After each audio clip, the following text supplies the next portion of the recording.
Good evening. Tonight, I want to start something the Lord was showing me to share, just on the armor of God, and I just want to go over each piece of the armor that the Lord, revealed to me just in this passage from Ephesians 6. But first, I want to start with verses 10 through 12. Let's read. He says, "Finally, my brothers, be strong in the Lord and in the power of his might. Put on the whole armor of God, that you may be able to stand against the wiles of the devil. For we do not wrestle against flesh and blood, but against principalities, against powers, against the rulers of the darkness of this world, against spiritual wickedness in the high places." And I think it's important to see, what he says. Be strong in the Lord and in the power of his might. This is something that we need to understand. We ourselves cannot stand against the enemy. It is only in the Lord and in the power of his might. It is only in this armor of God that we shall be able to stand against the wiles of the devil.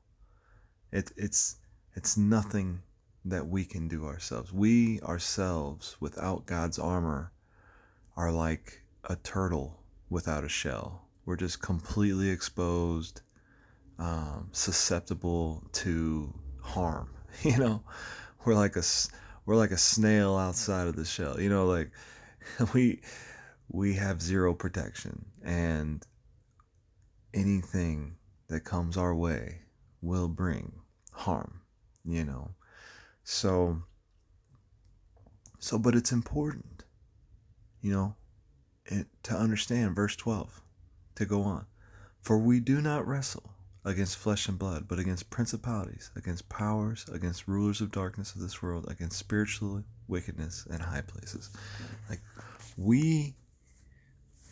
our enemy is unseen to us.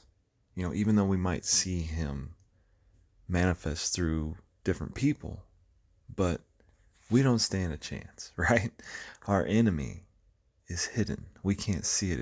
He's spiritual. He's in another realm, or whatever, another dimension, or wherever he is. He's out of our sight. Even if he's standing right in front of us, we wouldn't see him. So, and our enemy is stronger than us. Like I was saying, we ourselves, we don't stand a chance. Our only protection is in God.